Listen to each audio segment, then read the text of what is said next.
कुठे हरवले प्रेम माझे भाग 8.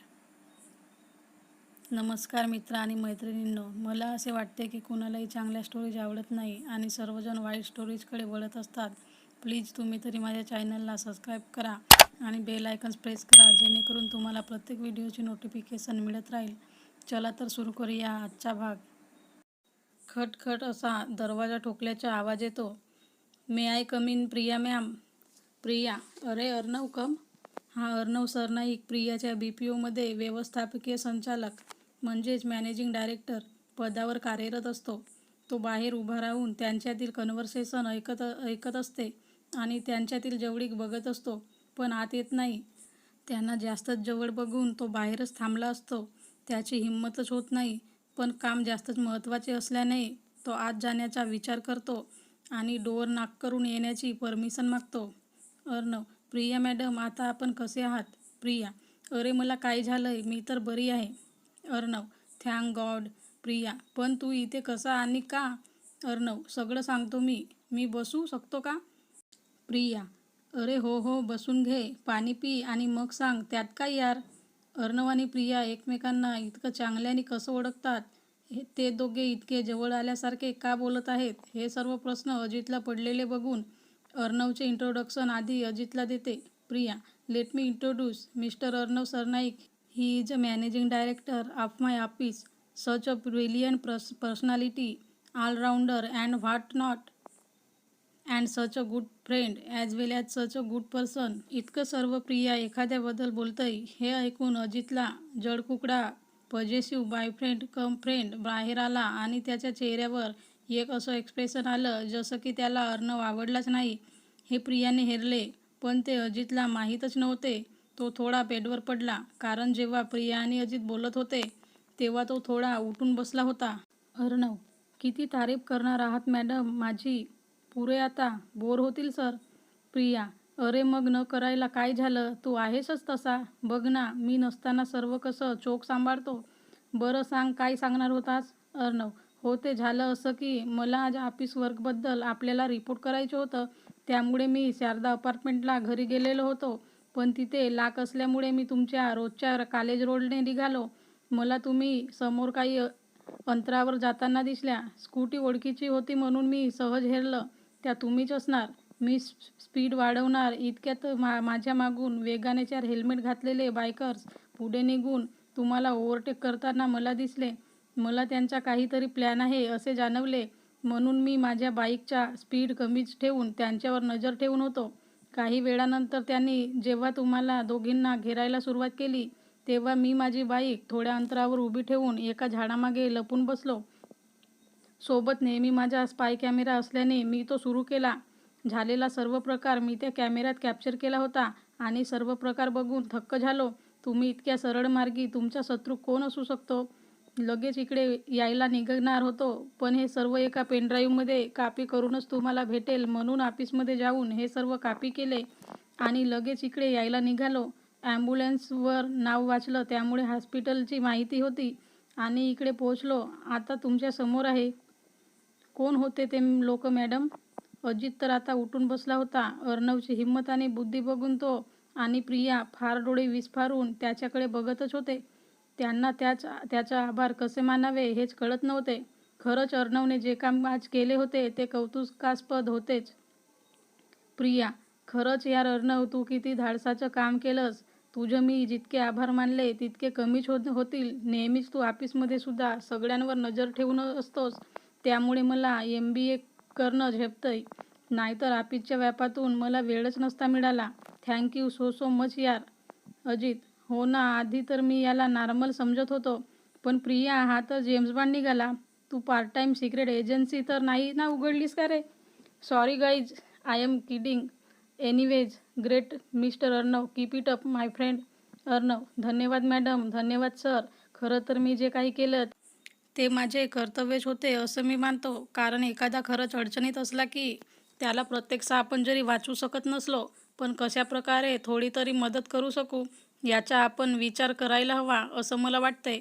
मी तिथे मैदानात उतरून काही करू शकलो नाही याची मला मनातच खंतच असेल, पण मॅडम जेव्हा कधी आपल्याला विश्वासू माणूस हवा असेल, मी नेहमी प्रयत्न करत असेल.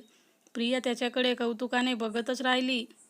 Priya, you are such a great mister Arnav. You always prove that you are only one who suitable for the managing directors post. Keep it up. Arnav, thank you so much ma'am. अर्णवसाठी मी चष्मावाला इमोजी वापरते आहे कारण तो चष्मीस आहे म्हणून. आणि तसंही चष्मीस लोक जाम हुशार असतात ना राव. प्रिया, तू काहीतरी रिपोर्ट करणार होतास म्हणाला ना. सांग मग काय आउटकम्स ऑफिसचे की अजून काही. अर्णव, मॅडम ते थोडं कॉन्फिडेन्शियल आहे सो. प्रिया, हो का, चालेल मग. अजित, तू आराम कर थोडं आता. आम्ही कॉफी कॅफेमध्ये जाऊन काय ऑफिस रिपोर्ट्स आहेत ते बघतो आणि मग मी लगेच अर्णवला पार्किंगमध्ये सोडून तुझ्याकडे येते, चालेल ना. अजितची इच्छा नव्हती असं प्रियाला कुणासोबत जाऊ द्यायची, पण आता ऑफिस म्हटलं की तिथं थोडी फिलिंग कामी येतात, त्यात डोकंच लागतं ना. म्हणून आपल्या इच्छेला बाजूला ठेवून तिला जाण्याची परमिशन देत तो बोलला, अरे का नाही, जा तू, तुझं ऑफिसचं काम बघ, जास्त महत्त्वाचे आहे ते. आणि हो, माझी काळजी नको करू, मी एकदम बरा आहे आता. आई बाबा येतीलच इतक्यात, जा तू, काळजी घे. प्रिया, ओके, पण अजित, काळजीची गरज मला नाही, तुला आहे. तू पांघरून घे ना. काय लहान बाळासारखा फेकून दिलं अंगावरचे. तिने त्याला पांघरून दिले आणि वर पांघरून घेताना परत त्याची नजरानजर झाली आणि ती लाजून परत मागे हटली आणि आपला हिरो तिलाच बघत राहिला. हे सर्व अर्णव बघत होता. Priya, come Arnav. Arnav, yes ma'am. Take care sir. Ajit, thanks my friend. Priya आणि अर्णव बाहेर निघाले आणि कॅफेटेरियाच्या दिशेने जाता जाता बोलत होते. अर्णव, मॅडम ते सर कोण होते. प्रिया, अरे देवा, मी तुला त्याची ओळख करूनच द्यायला विसरले बघ. तो अजित पटवर्धन, विराट पटवर्धन यांचा मुलगा. म्हणजे तेच प्रसिद्ध उद्योगपती ना. प्रिया, हो तेच. आणि हा माझ्या मागे कॉलेजच्या पहिल्या दिवसापासूनच लागलाय. पण तुला तर माहीत आहे रे, मी किती प्रॉब्लेम्समधून सावरलंय स्वतःला. आता कुणाला जवळ नाही घ्यायचंय मला. तिने तिच्यासोबत घडलेला येस बाबतीत सर्व प्रकार अर्णवला सांगून टाकला आणि रडू लागली. तोपर्यंत ते कॅफेटेरियापर्यंत पोहोचले होते. अर्णवने स्वतःचा रुमाल देऊन तिला सावरले. अर्णव, मॅडम तुम्ही काळजी करू नका. तुम्हाला नसेल जमत तर नका ना पडू कुणाच्याच प्रेमात. कशाला उगाच इतका टेन्शन घेताय. आणि आताच भेट झाली ना, इतकी काय घाई आहे. त्याच खरंच प्रेम असेल तर समजून घेईल तो तुम्हाला. आणि मॅडम, गरज पडली तर मला हाक मारा, मी नेहमी तुमच्या हक्काचा माणूस असेल. हवं तर आजपासून तुम्हाला ताई म्हणतो. माझी एक बहीण होती. पण आता ती नाही. मी नेहमी तुम्हाला बहीण मानतो. तुमच्यात सारखी सरळ साधी अशीच ती होती. पण. प्रिया, काय झालं अर्णव, ती नाही का आता. अर्णव, नाही, सोडून गेली ती मागच्या वर्षी. तिच्या बासने तिच्यावर बलात्कार केला आणि फेकून दिले गटारीत आणि सर्व पुरावे नाहीसे केले. एका आठवड्यानंतर आम्हाला तिचे मृत शरीर मिळाले. एका वेड्या माणसाने हा सर्व प्रकार स्वतःच्या डोळ्यांनी बघितलेला होता. परंतु कायदा त्यांचा पुरावा म्हणून कधीच ऐकत नसतो. मुळात ती व्याख्याच नाही कायद्यात. विकल मानसिकता असलेला व्यक्ती पुरावा कधीच बनू शकत नाही. तो वेडा नाहीच आहे. त्याची एक मोठी कहाणी आहे. त्याला वेडा म्हणू घरच्यांनी त्याला तसंच टाकून दिलंय. त्याच्या बायकोचे बाहेर अनैतिक संबंध होते हे त्याला जेव्हा माहिती झाले तेव्हा त्याच्याच बायकोने त्याला घराबाहेर टाकून दिले. त्याला खूप मारले आणि घरातून हाकलून लावले. तेव्हापासून तो असाच फिरतोय. त्याच्याशी बोलून समजलं की तो एक उच्च शिक्षित, कधीतरी टॉपर असलेला आणि चांगली नोकरी असलेला व्यक्ती होता. पण त्याच्या बायकोने सगळे बरबाद केले. मॅडम, त्याच माणसाने मला सांगितले की त्याने स्वतः एका माणसाला माझ्या बहिणीची बॉडी इथे फेकताना काही दिवसांआधी बघितली होती. मी त्याला श्रुतीच्या म्हणजेच माझ्या बहिणीच्या बॉसचा फोटो दाखवून विचारणा केली असता त्याने ओळखीही पटवून दिली. पण. प्रिया, अरे वेड्या, रडू नकोस. एक काम कर, त्या माणसाला आपल्या ऑफिसमध्ये एखादी पोस्ट असेल तर त्यावर अपॉइंट कर. आपण त्याचं पुनर्वसन करू आणि तुझ्या बहिणीला न्याय मिळवून देण्यात त्याची मदत होईल. तुझ्या बहिणीला नक्कीच न्याय मिळेल, माझं प्रॉमिस. काळजी नको करूस. अर्णव, खरंच मॅडम, धन्यवाद. मॅडम, मी नक्की हे करेल. तुम्ही खरंच हो मॅडम, खूप मोठ्या मनाचे आहात.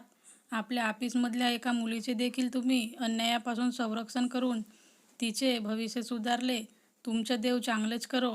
आणि मॅडम, एक बोलू का. मला ना अजित सर चांगले व्यक्ती वाटतात. जमलं तर विचार करा. बाकी आपली इच्छा. ते दोघे कॉफी घेऊन येतात. सोबत आता ऑफिसचा रिपोर्ट डिस्कस करतात. कॉफी आणि बरंच काही होते. अर्णव तिला सगळ्या रिपोर्ट दाखवतो. दोघे डिस्कस करतच असतात की तिला काहीतरी गडबड आढळते. Priya, Arnav scroll down, scroll scroll stop. Arnav, काय झालं मॅडम? प्रिया, अरे तुला चूक कशी दिसत नाही यार, हे बघ, हे इथे कोणी हे केले. हे बघ, मला एकही चूक सहन होत नाही, कारण मी माझ्या कामात परफेक्ट आहे आणि इथे इतकी मोठी चूक, चक्क स्पेलिंग मिस्टेक्स यार. What the hell. अर्णव, अरे यार, हो की खरंच सॉरी मॅडम. मी त्याला सांगूनही तो असंच वागतोय. मला उलट म्हणतो की मी ऑफिसचा बास असल्यासारखं वागतोय. तुम्ही मला दिलेली जबाबदारी मी चोख पार पाडतोय, पण हा सलीम खूपच राग करतो मॅडम माझी.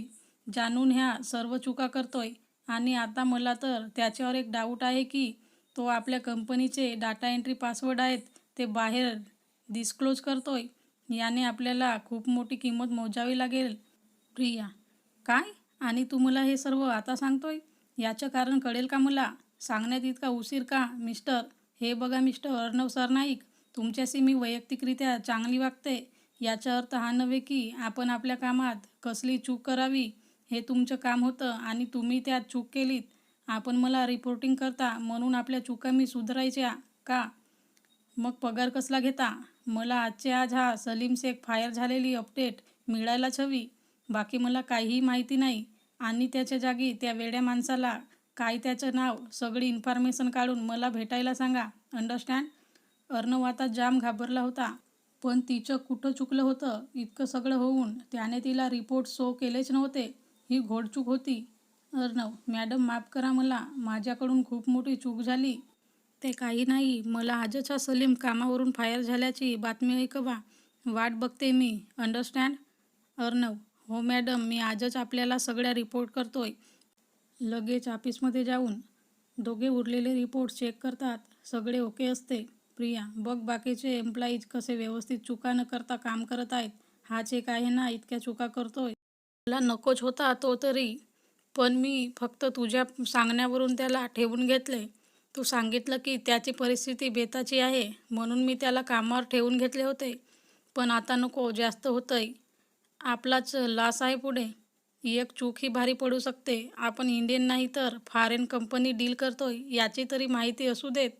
ते काही नाही, लेटर पाठवा त्याचा रिझायनेशन. मी सही करून सेंड करते. आजच त्याला फायर करा. Is that clear? अर्णव, हो मॅडम. आपण कॉलेजच्या कामात व्यस्त असाल म्हणून मी आपल्याला नंतर रिपोर्टिंग करेल. या नादात हे राहूनच गेलं. प्रिया, हे बघा मिस्टर अर्णव, कॉलेज माझ्या एकटीला इफेक्ट करेल, पण आपल्या ऑफिसची एक चूक आपल्या सगळ्या कर्मचाऱ्यांच्या भविष्यावर इफेक्ट करेल. अरे किती साधी माणसं आहेत आपल्याकडे आणि किती कर्तव्यदक्षसुद्धा. एखाद्या नवीन आलेल्या सलीममुळे आपण जुन्या एम्प्लॉईजना कसं काय धोका द्यायचा? प्रिया, आणि हो रागात आणि ऑफिसची चूक म्हणून जास्त बोलले मी, त्याबद्दल सॉरी बरं का. मनात नको ठेवूस. अर्णव, नाही हो मॅडम, मला आपला स्वभाव चांगलाच माहीत आहे. आपण कधीच कारण नसतानाही रागावणार, त्यामुळे मला नाही वाईट वाटलं हो. प्रिया, ठीक आहे, ऑफिस नीट जा आणि मला कळव. Okay bye, take care. Arnav, bye madam, तुम्हीही काळजी घ्या. तो ऑफिस आणि प्रिया अज्जूजवळ जायला निघतात. तुम्हाला जर ही लव्ह स्टोरी आवडत असेल तर व्हिडिओला लाईक करा आणि चॅनलला सबस्क्राईब करा.